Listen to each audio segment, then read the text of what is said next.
hour before the 1982 World's Fair opened for visits for the first time, this was the crowd outside the main gate. Not exactly the expected throngs that had prompted the fair promoters to publicly campaign 2 weeks before for Knoxvillians to stay home and watch their own fair's opening day activities on television. That community relations blunder was labeled a kick in the groin in a Knoxville Journal editorial, as it recalled how 100,000 local people had responded 6 months earlier to purchase expensive season passes to help the fair's cash flow problem.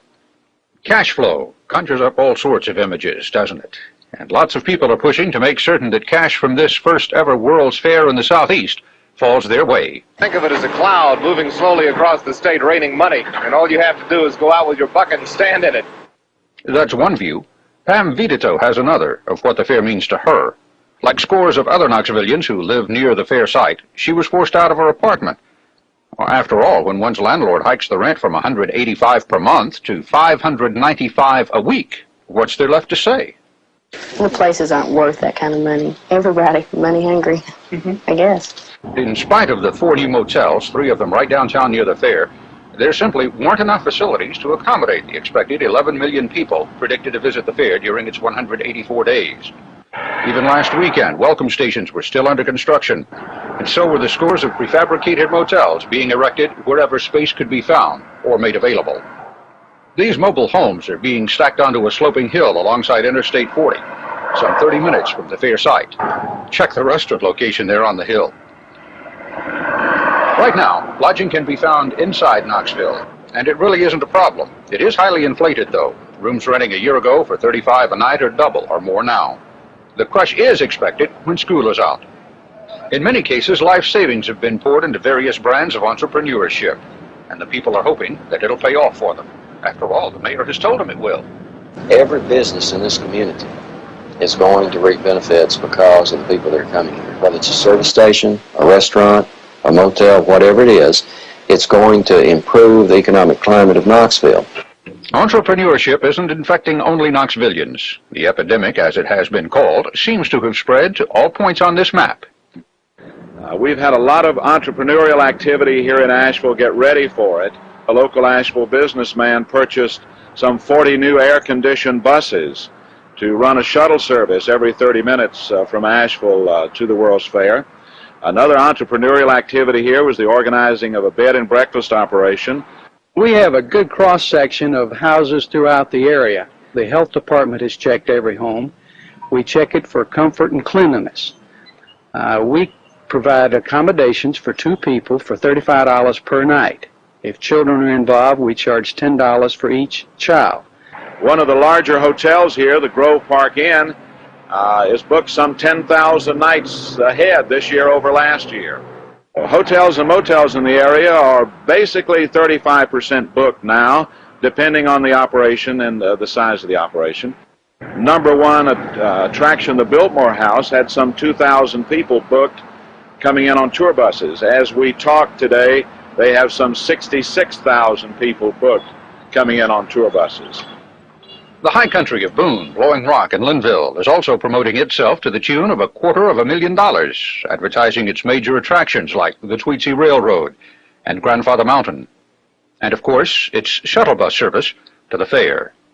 Cherokee's also making a pitch to fairgoers, and the attractions of the Paula Boundary, where descendants of the Cherokee who refuse to be driven westward still live, offers a viable alternative, and a bus ride to the fair about 3 hours or so away.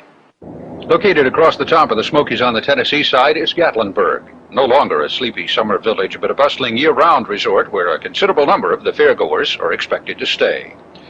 Nashville to the west and Chattanooga to the south, as well as southeastern Kentucky, West Virginia, and southwest Virginia, also hope to partake in the financial fallout from the fair. You see, the facts are these. The fair is only a 2, maybe a 3-day show. The Great Smoky Mountains National Park is already the nation's most visited park, regularly drawing 6 to 8 million tourists a year. With the fair as a one-time attraction acting as a magnet, it is conceivable that 11 million people could come through its turnstiles between now and the end of October when it closes. After all, 52 million people live within 400 miles of Knoxville, and they may have a week's vacation, maybe even longer, to spend in the area. Visitors to and from the fair could spend $100 million, perhaps twice that, in North Carolina alone. At least that's what the tourism director, Charles Heatherly, thinks. That's why the state is spending almost $500,000 on this exhibit inside the Technology and Lifestyle building. Craftspeople will be exhibiting their skills and talking up the state attractions while various Carolina entertainers will perform on stage. There's even a computer quiz to test the tourist knowledge of the Tar Heel state. Computers. Never has a World's Fair utilized so many in so many different ways. And as one might expect, many of them are at the U.S. Pavilion. Inside the U.S. Pavilion's a cornucopia of electronic wizardry. Whether you're a serious student of energy or an inquisitive child, there'll be something to fascinate you here. There better be. 12.5 million tax dollars have gone into it. The new Frank Thompson film on energy, shown on the giant IMAX screen, literally shows the big picture of America's energy resources and technology. And spread out over the 5 exhibit levels are 33 talkback computers. In this particular exhibit, they're using a pressure-sensitive television screen to be able to tell you more about energy.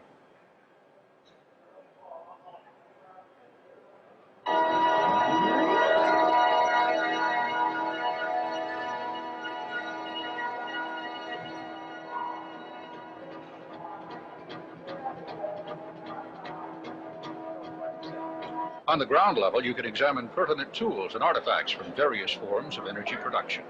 The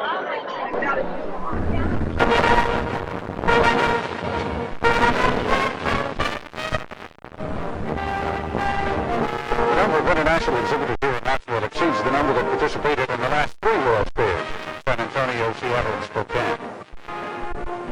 We're in the area now dominated by the pavilions of the European Economic Community. 10 countries bound together with a common goal of economic advancement for the people. As with many of the exhibits, the old and new technology exists side by side.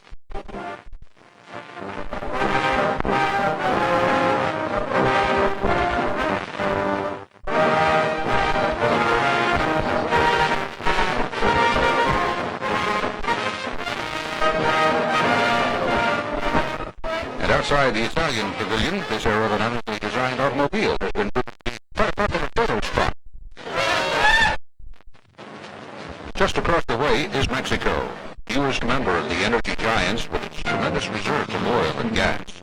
A dynamic audiovisual display welcomes you. Through an excellent display of past and present, Mexico reminds us that energy consumption affects the world's people as a whole, and no longer is energy a national issue or related to just a few countries. Stern gods watching as you make your way toward the pavilion's highlight, a remarkable Aztec calendar, carved in stone by the energies of ancient artists.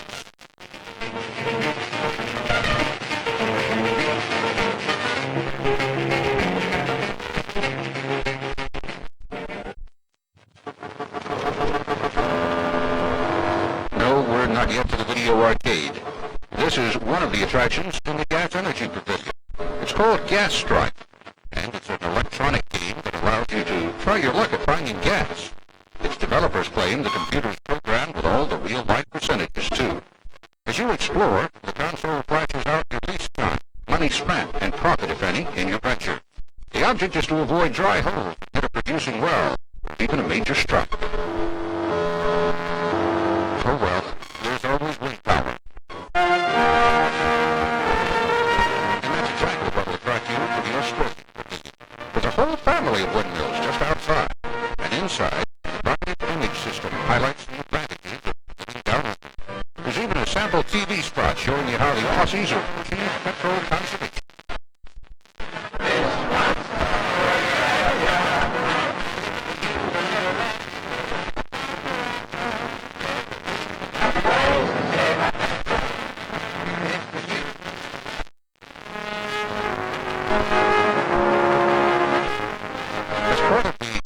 Pavilion, there's a model of current and proposed buildings showing the challenges of attempting to ensure Canada's energy future. Hydro Place is one of the world's most energy-efficient buildings, and it's reflected in the rent. According to what we've been told, it's heated and cooled at a third of what it costs conventional buildings to be heated and cooled. And this is a proposed 22-story office building that has variable elevations with different exposures to the sun.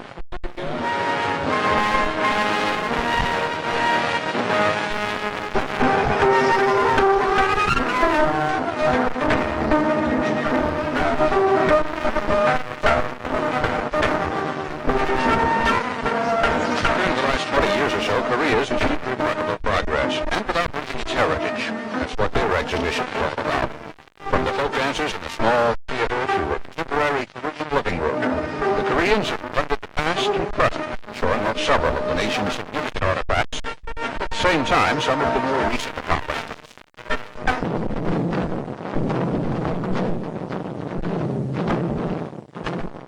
And of course, extending an invitation to us all to visit Seoul in vehicles.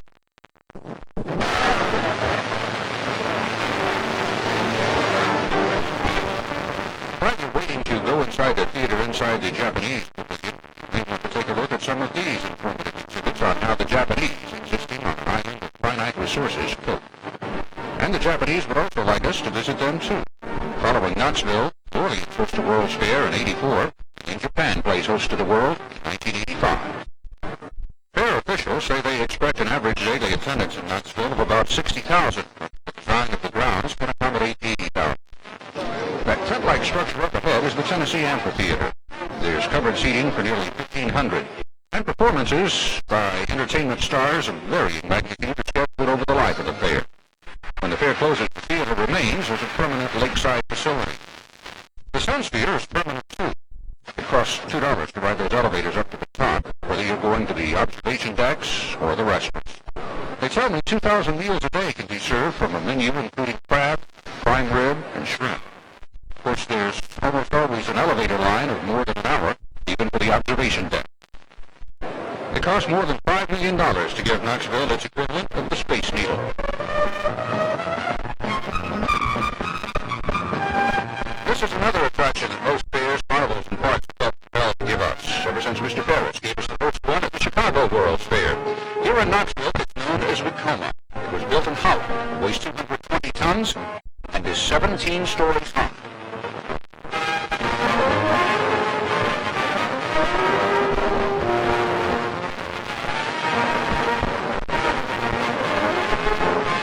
It takes about a 20 worth of coupons to buy Vacoma. That's 3 coupons, and you can buy them in books of 25 for $10. Most of the rides are in the 2 or 3 coupon price range. In the arcade section, you can spend anywhere from 50 cents to $1 for your favorite game. The World's Fair arcade and ride section is really quite small because these thrills are available year-round in most theme parks. But they certainly do brighten up the kiddies, and some of us adults find the frivolity refreshing after so much mind-boggling technology on energy. Now there's a way to relax at midpoint of the fair. Take a paddle boat ride down the Tennessee.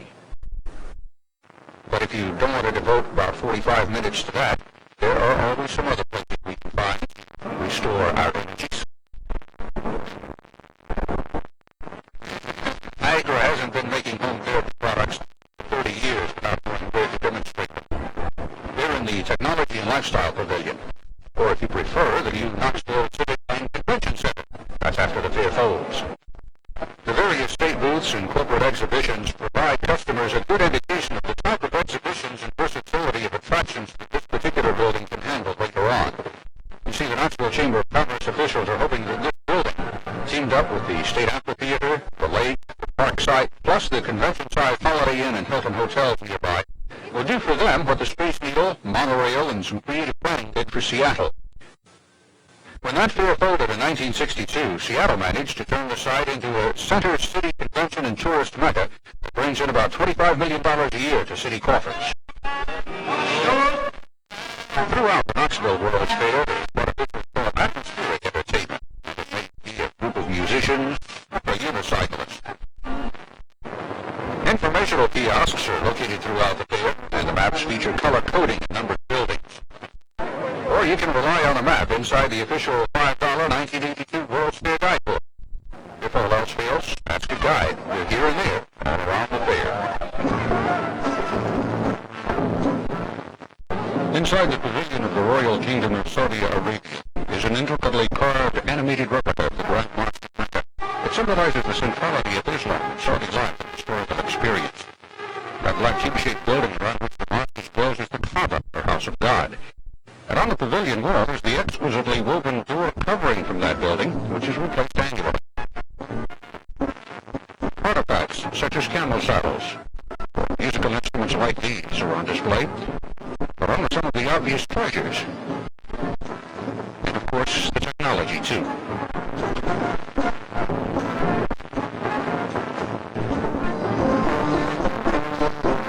Egypt has brought to this country a $30 million collection of artifacts. They don't have the glitter, excitement, and mystique of the King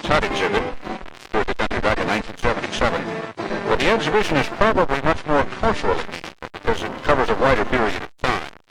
It covers the three principal Egyptian civilizations, beginning back in the time of Ramses II, the other pharaohs, moving right on through the Coptic period, that time when Mary and Joseph spent some time in Egypt, and then on into the Islamic era. The Bible there is from the Coptic period, about the 5th century, and it's of silver, glass, and wood.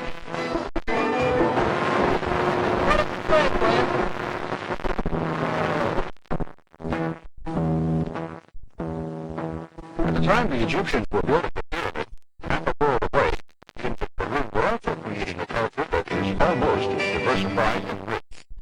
And it is the intent of the Peruvians to bring forth this point in their exhibition. Gold, but not as a precious metal, nor as a soft and pliable metal from which jewelry and ornaments could be made, was the mainstay of early painters. They even painted it. It is this ancient artistic energy that comes through vividly as one lingers in a Peruvian pavilion.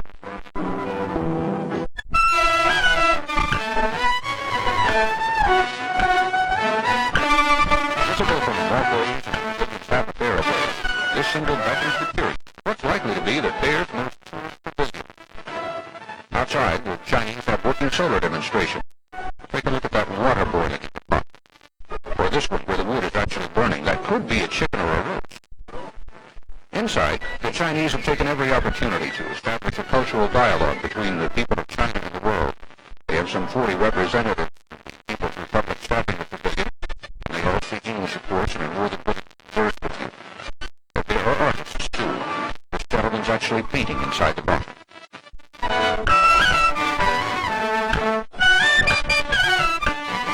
This bottle is absolutely amazing. Take a look at it closer. There are 108 figures in that bottle. They're all characters from the Chinese novel Outlaws of the March. As you continue on through the Chinese pavilion, you'll notice that artifacts of ancient splendor rest right alongside the wealth of exotic contemporary fare.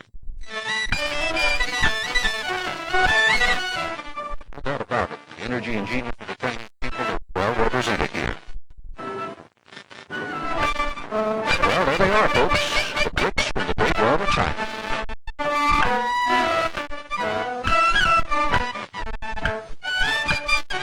But as for me, I was much more impressed with the lifelike nature of these terracotta sculptures. They're part of a whole army, warriors, horses, and chariots that were unearthed in Xi'an province a few years ago. They go back hundreds and hundreds of years and actually amount to one of the world's greatest archaeological finds.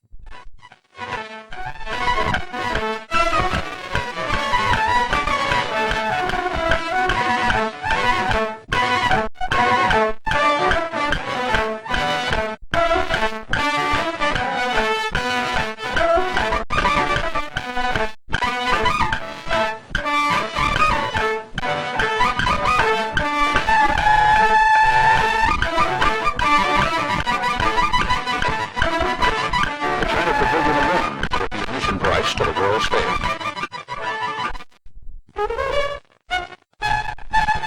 You got it. That's Dr. Rubik's Cube, and it's the big attention getter right outside the Hungarian People's Pavilion. Inside that transparent cube is a Hungarian cavalier cradling the World Fair flag. Inside the pavilion, there's a hall of Hungary's most noted energy wizards, including the man who invented the match. On the upper level, there is even more. You'll find fine restaurants. Matter of fact, many of the pavilions feature these fine restaurants inside, offering their ethnic cuisine and a sample of some of the country's fine wines. World's Fair folk have done everything they can to ensure that your tongue can throw a party in your mouth. In addition to the pavilion restaurants, there are more than 30 sidewalk concessions. They offer everything from fruit cups to Texas tamales, from Belgian waffles to barbecue. And there are also restaurants beneath this old patio in the restored candy factory. More restaurants at the old L&N Railroad Terminal. That long had been an eyesore for Knoxvillians, and the Railroad Hotel across the street was another one. But those buildings, among some of the others here, have now been restored, and they're housing restaurants. This is the 125-year-old Straw House, authentic German beer garden. There's even a barge restaurant anchored along the banks of the Tennessee River, so that you can watch people go up and down the river as you dine and stop. Regardless of your regional or international cravings, their concessionaires will indulge you, and at prices comparable to most other theme parks. All those concessions are expected to generate about 14 million pounds of garbage during the next 6 months. That's about 6 tons of trash every hour. Of course, food isn't the only concession. expression. I mean, what's a World's Fair without souvenirs and junk? Pardon me if my junk is your treasure, but regardless of what you call it, it's selling. It's selling big. Fair officials are calculating that every visitor is going to spend at least $3.75 on World's Fair trinkets. The fair's licensed some 78 companies to make these specific products, and they hope to bring in about $18 million wholesale return. The U.S. Pavilion gift shop also offers fair souvenirs like this limited edition plate, one of 525 numbered plates that are being offered to memorabilia collectors for $25. Personally, though, I kind of like this Norwegian gnome. I just couldn't figure out how to hide $1,500 in my expense account.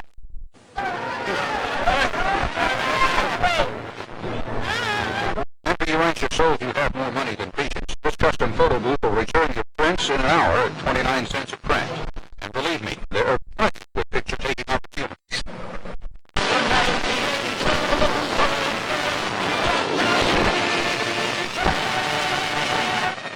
The World's Fair is an experience. To some, though, it's been an unfavorable one. A story of evictions, of losing parking places near one's job, a story of price gouging, greed. There's more at the 1982 World's Fair about energy than most people care to learn. Most of the exhibitors did stick to the theme, energy turns the world. But to some people, it's been a turnoff, especially when they've had to wait in long lines for not only the exhibits, but for thirst quenchers and food. Because many of the exhibits rely on the television screen or slide projectors to tell the story, the displays are not being well received by some people. Unlike past World's Fairs, there is no amazing new device, technique, or invention. In places, the fair actually resembles a giant trade show. In others, a fine museum. The World's Fair experience is not an inexpensive one. Just because you quoted a price of $60 to $80 for a motel room, don't assume it to be luxurious. Check it out ahead of time, because many of the motels will not give refunds if you're dissatisfied. As far as getting into the fair, your ticket, parking, food, rides, and souvenirs will cost you about $35 to $40 for a one-day visit. A family of four could easily go through more than $100 a day, plus lodging. There's never been anything like it before in the Southeast. And whether you choose to put a favorable or unfavorable connotation on that remark is going to depend to a great extent on your own personal experiences at the World's Fair, Should you choose to go.